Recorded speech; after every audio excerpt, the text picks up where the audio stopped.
वाहेगुरु जी का खालसा, वाहेगुरु जी की फतेह। अगली जानकारी हमारी आर्टिकल 19 के साथ और आर्टिकल 25 के साथ जुड़ी हुई है। हमारे भारत के अंदर बार बार सिख बच्चों को, सिख युवाओं को, बुजुर्गों को कभी ट्रेन के अंदर चढ़ने से रोका जाता है, कभी उनको प्लेन के अंदर चढ़ने से रोका जाता है। तो संविधान के अंदर श्री साहिब और कृपाण पहनने के बारे में क्या कुछ लिखा हुआ है, ये सारी जानकारी कॉन्स्टिट्यूशन ऑफ इंडिया की जो ऑफिशियल वेबसाइट है उसके ऊपर लिखी हुई है। यहाँ पर इसका जो लिंक है वो डिस्क्रिप्शन बॉक्स के अंदर भी आपको मिल जाएगा। आप मुझे ईमेल कर सकते हैं, इन आर्टिकल का लिंक आपको ईमेल के ऊपर भी मिल जाएगा। यदि आप हमको फेसबुक के ऊपर फॉलो करते तो वहां पर भी इस लिंक को मैं पोस्ट कर दूंगा। इसके अंदर लिखा हुआ है अनुच्छेद 19 भारत का संविधान प्रारूप 1948 लोक व्यवस्था, सदाचार और स्वास्थ्य तथा इस भाग के अन्य उपबंधों के अधीन रहते हुए सभी व्यक्ति अंतकरण की स्वतंत्रता और धर्म को अबाध रूप से मानने, आचरण करने और प्रचार करने के समान रूप से हकदार है।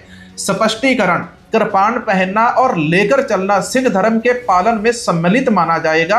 सिख धर्म का जो कानून है, धार्मिक रीति रिवाजों के मुताबिक जो सिख है वो कृपाण पहनते हैं। अमृतधारी सिख व्यक्ति कृपाण पहनते हैं, अमृतधारी नहीं भी हो तब भी वो कृपाण पहनते हैं। तो इसके बारे में संविधान के अंदर यह चीज लिखी है कि कृपाण पहनना और लेकर चलना सिख धर्म के पालन में सम्मिलित माना जाएगा। इस अनुच्छेद की कोई बात किसी विद्यमान विधि के परिवर्तन पर प्रभाव नहीं डालेगी या राज्य को कोई विधि बनाने से नहीं रोकेगी, लेकिन स्टेट इन चीजों का सही से पालन हो इसके बारे में भविष्य में विचार कर सकता है, उसके बारे में कानून भी बना सकता है। किसी भी धार्मिक, वित्तीय, राजनीतिक या अन्य धर्मनिरपेक्ष गतिविधि को विनियमित या प्रतिबंधित करना जो धार्मिक अभ्यास से जुड़ी हो, सामाजिक कल्याण और सुधार के लिए सार्वजनिक प्रकृति की हिंदू धार्मिक संस्थाओं को हिंदुओं के किसी भी वर्ग या अनुभाग के लिए खोलने के लिए। और यहीं पर संविधान का एक और आर्टिकल 25 है। आर्टिकल 25 भारत के संविधान के अंदर 1950 में शामिल किया गया।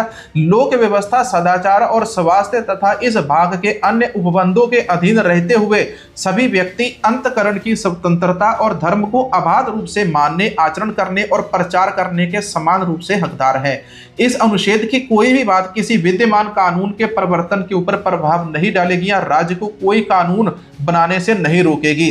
अब यहाँ पर सबसे बड़ी बात यह आने वाली है कि जो सिख धर्म है वो हिंदू धर्म का हिस्सा नहीं है। सिख एक अलग धर्म संविधान के अंदर ही लिखा हुआ है। किसी भी आर्थिक, वित्तीय, राजनीतिक या अन्य धर्मनिरपेक्ष गतिविधि को विनियमित या प्रतिबंधित करना जो धार्मिक अभ्यास से जुड़ी हो, सामाजिक कल्याण और सुधार के लिए प्रावधान करना या सार्वजनिक प्रकृति की हिंदू धार्मिक संस्थाओं को हिंदुओं के सभी वर्गों और अनुभागों के लिए खोलना। खा खंड इसका लिखा हुआ है जिसके अंदर लिखा है कि सामाजिक कल्याण और सुधार के लिए प्रावधान करना या सार्वजनिक प्रकृति की हिंदू धार्मिक संस्थाओं को हिंदुओं के सभी वर्गों और अनुभागों के लिए खोलना। इसका मतलब यह होता है कि बहुत सारे मंदिरों के अंदर, हिंदू धर्म के अंदर बहुत सारे ऐसे मंदिर हैं जहां पर हरिजनों को, छोटी जात के लोगों को नहीं जाने दिया जाता। तो उसके अंदर संविधान यह कहता है कि सभी को मंदिर जाने का पूर्ण हक होगा, कोई भी किसी को नहीं रोक सकता। लेकिन फिर भी हमारे देश के अंदर संविधान का मंदिरों के अंदर भी पालन नहीं होता।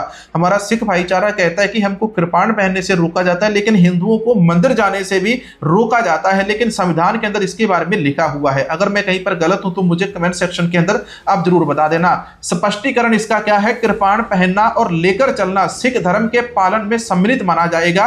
ये फिर से आर्टिकल 25 के अंदर भी लिखा हुआ है। आर्टिकल 25 है उसके अंदर भी इस बात को लिखा हुआ है और आर्टिकल 19 के अंदर भी इस बात को लिखा हुआ है। उसके अंदर भी स्पष्टीकरण किया है, कृपाण पहनना और लेकर चलना सिख धर्म के पालन में सम्मिलित माना जाएगा। सिख को, सिख के साथ धर्म लिखा हुआ है कि सिख एक अलग धर्म है। लेकिन बहुत सारे लोग इस बात के ऊपर प्रचार करते कि नहीं, सिख को हिंदू धर्म लिखा हुआ है, सिख को हिंदू धर्म के साथ जोड़ा हुआ है। अब ये सिख हिंदू कहां पर जुड़ता है जाकर मैं आपको ये भी बताता हूं। इसके अंदर स्पष्टीकरण पहला यह था कि कृपाण पहनना और लेकर चलना सिख धर्म के अंदर सम्मिलित है माना जाएगा। खंड 2 के ऊपर उपखंड के खा में हिंदुओं के प्रति निर्देश का यह अर्थ लगाया जाएगा कि उसके अंतर्गत आने वाले सिख, जैन या बौद्ध धर्म को मानने वाले व्यक्ति भी हैं और हिंदू धार्मिक संस्थाओं के प्रति निर्देश का भी तथा अनुसार अर्थ लगाया जाएगा। बस ये वाली सबसे वो बड़ी लाइन है जहां पर इन चीजों को चेंज करना होगा। यदि बात करें हमारे बुद्धिजीवियों की, बड़े लोगों की, तो हमारे जो बड़े लोग हैं, जो हमारे बुद्धिजीवी लोग हैं, वो यही कहते हैं कि संविधान के अंदर ये जो खंड 2 है इसके अंदर इस चीज के अंदर हमको चेंजेस लाने पड़ेंगे। यहां पर सिख धर्म को अलग से लिखना होगा, हिंदुओं के प्रति निर्देश का यह अर्थ लगाया जाएगा कि उसके अंतर्गत सिख, जैन या बुद्ध धर्म, यानी कि ये हिंदू धर्म के अंतर्गत आते हैं, इसको निकालकर साइड में करना होगा, जिसके अंदर हो सकता है कि हिंदुओं के प्रति निर्देश, सिखों के प्रति निर्देश, बुद्ध और जैन धर्म के प्रति भी निर्देश, अलग अलग तरीके से इसको ऐसे लिखा जाना चाहिए। इसके बारे में हमारे जितने भी बुद्धिजीवी लोग हैं वो बार बार इसके ऊपर बात करते हैं और सरकारें और बाकी के लोग भी इसी के ऊपर बात करते हैं। 3 और 6 दिसंबर 1984 को अनुच्छेद 19, अनुच्छेद 25 के मसौदे के ऊपर बहस हुई। इसने भारतीयों को कुछ प्रतिबंधों के अधीन धार्मिक स्वतंत्रता का व्यक्तिगत अधिकार दिया। यह बहस 2 प्रमुख प्रश्नों के इर्द गिर्द घूम रही थी। क्या धर्म का प्रचार का अधिकार जबरन धर्मांतरण को बढ़ावा देगा? क्या सामाजिक कल्याण और सुधार का प्रावधान बौद्धों, जैनों और ईसाइयों के ऊपर भी लागू होगा? सामाजिक कल्याण करना है, आपने धर्म का प्रचार करना है, इसके बारे में ये चीजें लिखी हुई है। इसके बारे में मुझे मैं इसके बारे में समझ तो नहीं पाया, जैसे समझूंगा तो आपको जरूर बताऊंगा, लेकिन इसके बारे में आगे जो डेफिनेशन है वो ये दी गई है। कुछ सदस्यों को चिंता थी कि धर्म प्रचार का अधिकार जबरन धर्मांतरण को बढ़ावा देगा।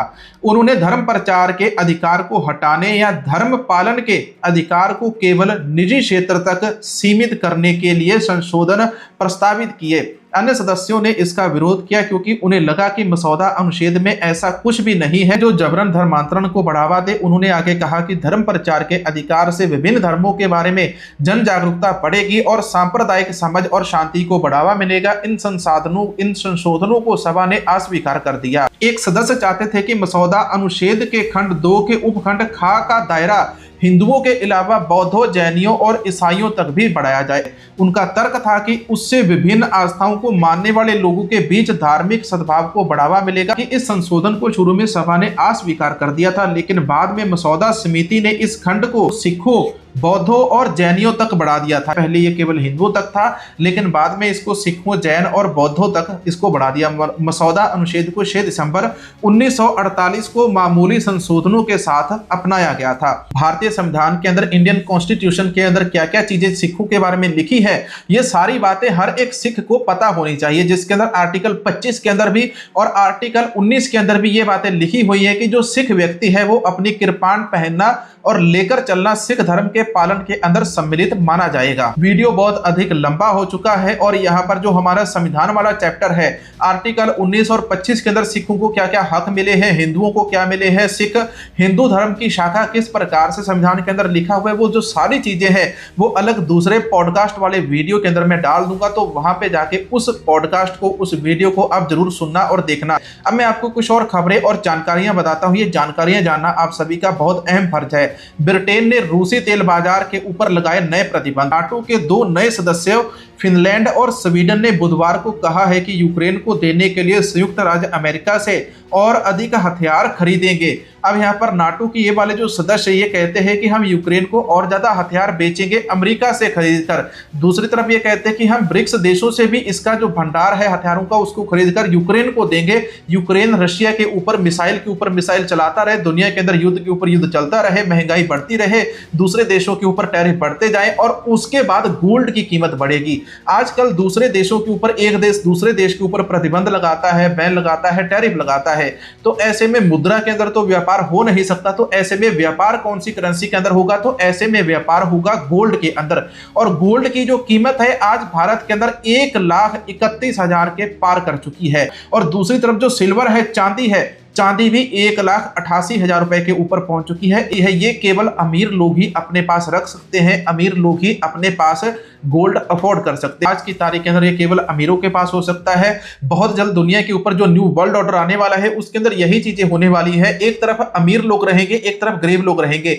उसके अंदर जो मध्य वर्ग वाला जो लोग है आज की तारीख के अंदर, जो लोग credit card, EMI card, Bajaj finance card मेरे जैसे लोग बना लेते हैं, ईएमआई के ऊपर चीजें ले लेते हैं, तो उस मध्य वर्ग को आने वाले कुछ समय के बाद, साल 2050 के बाद, आपको वो जो मध्य वर्ग है, मीडियम वर्ग है, ये कहीं पर भी पूरी दुनिया के अंदर नहीं दिखेगा। केवल अमीर होंगे 2050 के बाद, और 2050 के बाद केवल गरीब होने वाले हैं। और गरीब जो लोग हैं वो अमीरों के यहाँ पर मजदूरी करेंगे।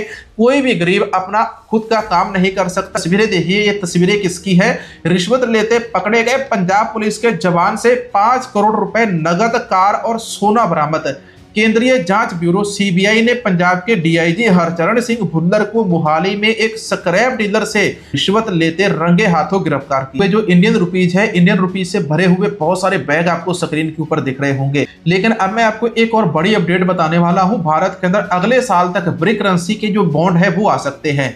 रियूटर के ऊपर एक खबर लगी हुई है, एक्सक्लूसिव खबर इसको कहा गया है। ब्रिक्स समर्थित बैंक मार्च के अंत तक पहला भारतीय रुपयों वाला मूल्यवान बॉन्ड जारी करने की योजना बना रहे हैं, सूत्रों का कहना है। स्थानीय बाजार में बॉन्ड मार्च 2026 तक जारी होने की संभावना है। सूत्रों के द्वारा बॉन्ड को रुपए के अंतरराष्ट्रीयकरण की दिशा के अंदर एक कदम माना जा रहा है। डेवलपमेंट बैंक एनडीबी मार्च 2026 के अंत से पहले घरेलू बाजार में अपना पहला भारतीय रुपयों वाला मूल्यवान बॉन्ड जारी करने की योजना बना रहा है। मामले से परिचित 3 सूत्रों ने यह जानकारी दी। सूत्रों ने बताया कि एनडीबी, जिसने पहले चीनी युआन और फिर दक्षिण अफ्रीका रैंड में धन जुटाया है, रुपया जारी करने के लिए भारतीय केंद्रीय बैंक के साथ बातचीत के अंदर उन्नत चरण के अंदर है।